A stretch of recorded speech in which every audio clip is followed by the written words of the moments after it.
Hello, it's me, Darlene Vlog.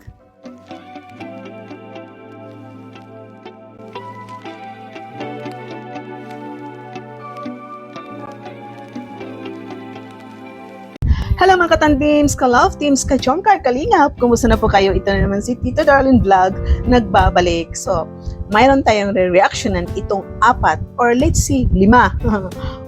Pero 4 na lang po, no? 4 na lang po. Kasi po, yung 4 is parang love teams, tandems, parang ganun po. At the present, no? At the present, tandems, love teams. Kaya 4. So, bago yan, siyempre, i-shoutout muna natin si Kuya Val, si Ate na Vlog, si Kalinga Prab. Ang kasama natin dito sa Team Kalinga, mga charity vloggers, mga reactors, mga siyempre supporters, mga silent viewers, siyempre itong mga sumusuporta sa Jomcar. I-shoutout ko po ang Jomcar Fans for Life, solid mga supporters, GC Internationals, kay Norfina, at Team Jack Lake na Sir Calvario ng Europe. Shoutout po sa inyo lahat. At siyempre, shoutout po ang Jomcar, shoutout po si Sir Virador, Kuya Nolly, Teacher and Gandang Amy, at Sis Angie sa Karaba. Shoutout sa Karipa at sa lahat ng grupo ng mga reactors. Shoutout po sa inyong lahat. So, dito na po tayo. Reactionan po natin itong 4 dahil na-witness ko yung kasuotan nila, yung beauty nila. Siyempre, andun ako sa Christmas ball. At kaya po nalit tayo kasi po hindi po maganda ang signal ng ating pinanggalingan. Mahina po at siyempre busy po tayo no, sa family bonding. Kaya sabi ko, gusto ko mag-reaction yung talagang yung nasa pay attention ako kaysa nag-travel tapos nagmamadali ka. So, ngayon, re-reactionan ko na po according to my observation, ang aking point of view. Bakit yun nga po, no? Yun nga po, bakit may napiling dalawa? Kasi nga po, nakikita ko kasi abang yung Christmas ball, naka-live si Kuya Val, tinignan ko yung live, may nababasa ko na comments na hindi ko po nagustuhan. Kaya sabi ko, magre-reaction ako.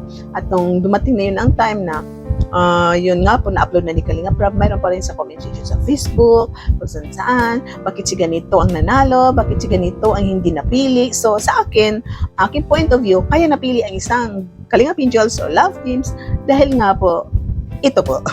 So, una po ang pumasok ang Mikris. Ano ang suot ng Mikris? Siyempre, naka-blue si Krista, mahaba ang kanyang gown, hanggang doon sa talampangan, naka-high heels po siya. Tapos meron siyang yung shawl na parang feeder. Talagang maganda po. At siyempre si Mikoy, ang ganda rin ng kasuotan ni Mikoy. Nakita po natin na black pants at yung may yung something kulay-kulay ng kanyang kasuotan. Mikoy ay naka-blazer lang siya na may something design na yellow, white, black. Yun ang kanyang suot. Naka-blazer lang siya ng simple long sleeve. At siyempre, sinong pangalawang pumasok? Siyempre, ang Edsy. Nakita po natin. Ito si Krista is naka-gown po siya. Full gown. Full gown po siya, hindi siya semi-gown. Matatawag na full gown, evening gown, or let's say, evening gown, or full gown. Ito si Beyonce is, nakita po natin siya is semi-formal po ang suot ni Beyonce. Skirt po siya, may slit siya dito sa left side. Siyempre, bubbles sleeve, yung bubble sleeve na hanggang dito lang, at saka off shoulder. Ang suot ni Beyonce is semi-formal na above the knee, bubble sleeve, off shoulder. Ang tawag po yun ay semi-formal. At ang suot ni Ido is bagay po sa kanya. Ano po ang suot ni Ido? Siyempre po, ang suot ni Ido is stripe polo na may white, may green, may something brown na stripe. Tapos naka-khaki pants lang po si Ido. O yan po. So habang naglalakad ang dalawa, okay rin po yung lakad nila, inspired po sila, masaya po sila. Nakikita natin yung Etsy na ang kanilang paglalakad is may something. Talagang sila, no? Kasi yung inspired ang kanilang mga ngiti, habang kumakaway, bagay rin po ang Etsy. Siyempre, pangatlong pumasok ang Jomcar. Ano ba ang suot ni Carla? Simply black, square pants na direct blouse. Siyempre, off-shoulder, sleeveless. Then, square pants na black sa loob. At saka meron siyang shawl na full shawl. No? Kasi ang shawl, ganun lang. Yun sa kanya, shawl with full gown. Shawl, ano tawag nito? Sa fashion Hindi ko ma-pronounce, no? Hindi ko ma-pronounce. Basta yun po, parang nakaseparate po siya sa tahi na para bang bumili ka ng 3 meters, tapos tinupi mo lang, binutasan mo dyan sa liig, tapos tinahi dito sa shoulder, no? Yung parang, para bang, ano ba, paano ko ba explain ko, kote ng papel, gano'n, sandali lang po ha. So, ipapakita ko sa inyo. Parang ganito lang po, no? Parang ganito lang pag ginawa sa gown ni Carla. Parang tinupi ang gown, ang tela na ipalagay natin is, so ipapakita ko sa inyo demonstration na yung harap-harapan. Example, 3 meters, no? 3 meters ang binili na tela, tapos tinupi sa gitna, ito 3 meters, tinupi sa gitna, naging 1/2 hanggang shoulder, hanggang talampakan. So ginawa sa damit ni Carla, parang very simple ang fashion niya, ng modista niya. Tapos ginanon lang po sa harap, tapos tinahi po dyan, ganyan po siya. Ayan po ang ginawa sa damit ni Carla. Ganyan po nangyari sa damit ni Carla po. So, yun po, tinahi po siya dyan. So, ganyan po, no? Suot-suot ni Carla. Ito siya, organza na cloth na may glitters. Tapos, sinuot po. Kaya bang naglalakad si Carla, dahil organza, nakikita po natin anong nasa loob ng kasuotan ni Carla. So, yung nasa loob is square pants na black, at ito po yung suot ni Carla, yung black na po na meron siyang glitters na blue. Kung nandoon ka po sa harap niya, kasi tinititigan ko siya, nakikita ko siya, glitters na blue, gray, white na bagay po, tapos yung organza is black.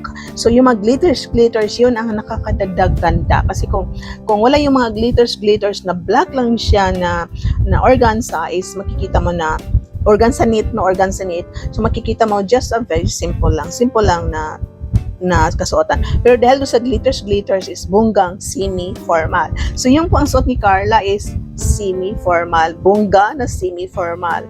Yung suot din ni Beyonce is masasabi mo rin na bongga na semi-formal.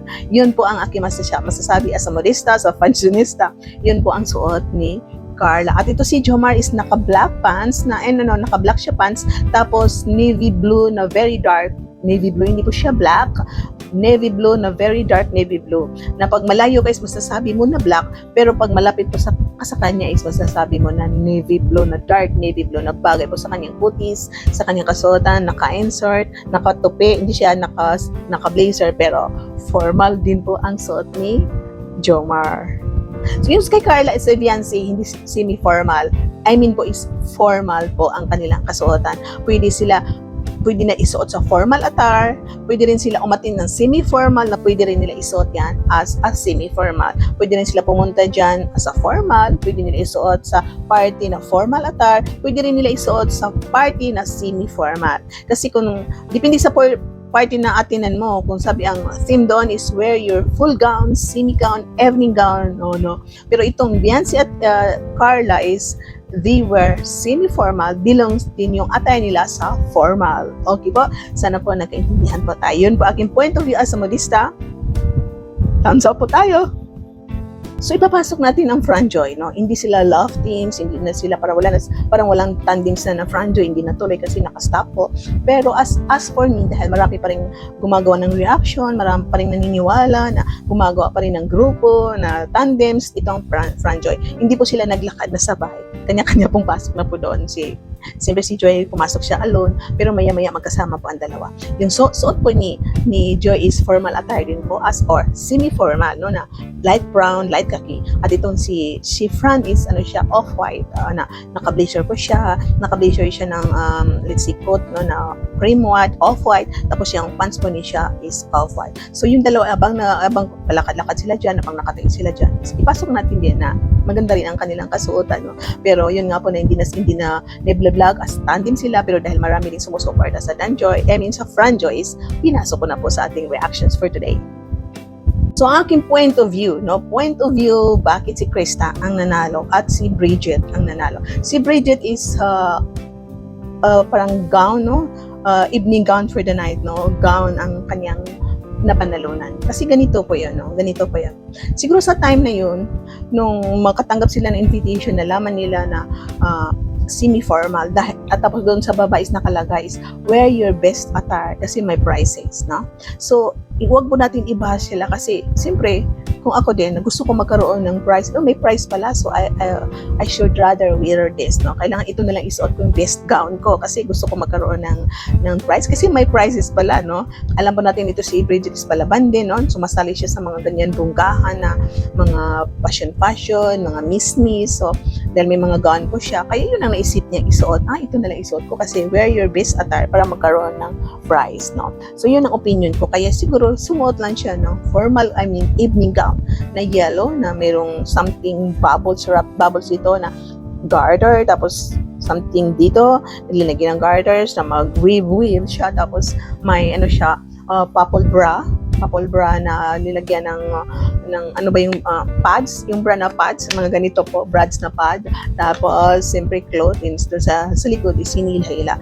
Pero kung talagang contest talagang gusto mo magkaroon ng prizes na siyempre bunggahan, itong kay Bridget po is talagang masasabi natin na pasok po siya sa yung prizes na attire, no, sa gabi na yun. Kahit po na-announce na yung semi-formal attire isusuot, pero dahil may prizes ang gabi na yun, so siyempre mananalo ka, papanalunin ng mga judges sa gabi na yun yung naka-attract sa paningin nila, naka-attract sa mata nila sa gabi na yun kung ano ba ang kasuotan. Dahil ang sabi dyan ng wear your best attire para magkaroon ng prizes, itong mga judges, kung ano naka-attract sa paningin nila, kahit sinabi na semi-formal ang isusuot, yun ang papanalunin nila dahil naka-attract sa kanilang tingin sa gabi na yun. Kasi may criteria po yan, no? May criteria po yung mga attire kasi siyempre ang mga judges, no, may mga yan sila, may mga profession nila yan, no, napag-aralan nila yung how to walk, paano mo isuot, paano ka umikot, paano mo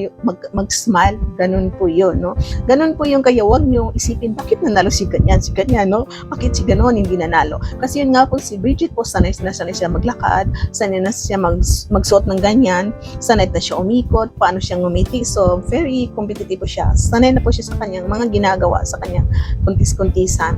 At yung mga judges, naka-attract sa kanila yung mga kasuotan, no? Kahit yung iba dyan is very simple. Simple lang po talaga sila. So, dahil judges, kung ano naka-attract sa kanilang mata, yun ang kanilang pananalunan. So, wag po kayong mag-bash, no? Ito si G. Brady, yung suot po niya is maganda po yung pagkitingin mo, no? Parang maganda yung kasuot din niya, no? Ni G. Brad, no? Kasi yun sa kanya rin, sa suot din po yung napanalunan is si Bridget at si G. Brad. Maganda din po ang suot ni G. Brad. So, alam niyo mga ka-Jomcar Kalingap, sa talaga dito sa live, kakaiba talaga sa live habang napapanood mo, no? At saka sa personal. Kasi sa personal talaga, makikita mo talaga yung present talaga ng attire, yung costume, at saka yung nakasuot, no? Yung costume, sa personal kasi yung sumusuot, yung kasuotan is kakaiba po sa personal at saka live. So minsan kayo, may napipili kayo, dapat si ganito ang nanalo. Pero hindi nyo alam, yung sa harap, sa personal is kakaiba po, no? So wag nyo na yung mga judges dahil passion po nila, profession po nila, alam po nila ang kanilang ginagawa. So dito naman po tayo kay Krista. Si Krista is nakita ko sa kanya is parang hindi siya magsi-16 siya ata sa April, no? So pag tiningnan mo si Krista is matured ang kanyang galawan. Like hindi siya bata kasi sanay na sanay po siya. Kasi ito si Krista is parang nagdadala-galaw pa siya, dalagita pa lang siya, mag-sweet 16 pa lang po siya. So ito si Krista is sanay na rin siya sa kanyang mga moves dahil yung matagal na po siyang sumasali sa beauty pageant, sa school ng beauty contest, sa barangay, no? So sanay na po siya rumampa. So ito si Krista is makita mo yung kasuotan niya na evening gown na may shawl po siya na may feeder, tapos yung gown is meron something glitter sa pakintab-kintab, tapos yung makeup niya is talaga nakaka-attract, yung eyelash niya, yung buhok niya, something, yung jewelry niya, sabay po naka-jewelry siya para maka-fit sa kanyang gown. So kakaiba po. So pag nandoon ka as a judges, titinaan mo ang criteria din. Pasok po si Krista, no? Pasok po si Krista kung sa Queen of the Night, or siya ba yung Queen of the Night, Star of the Night, mga ganun po. So si Krista po is pasok po siya, no? So wag kayo po magalit sa akin kasi simple nagsasabi lang po ako ng totoo, no? So kahit semi-formal po ang isusuot ang theme natin, pero dahil sa mga judges may nakalagay doon sa invitation na where your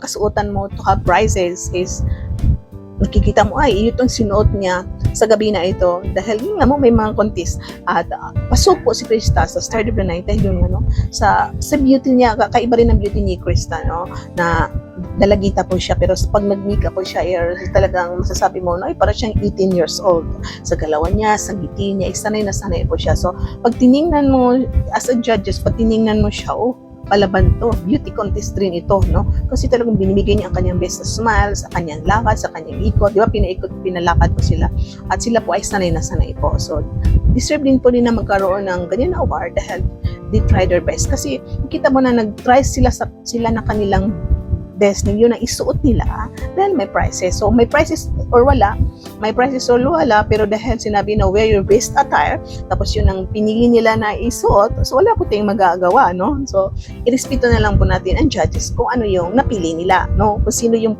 pinanalo po nila. So yun nga po, at ito si Kalinga Prem is yes, siya po yung sa lalaki ang Start of the Night. Ang ganda po ng attire ni Kalinga Prem, ang bait po ni Kalinga Prem.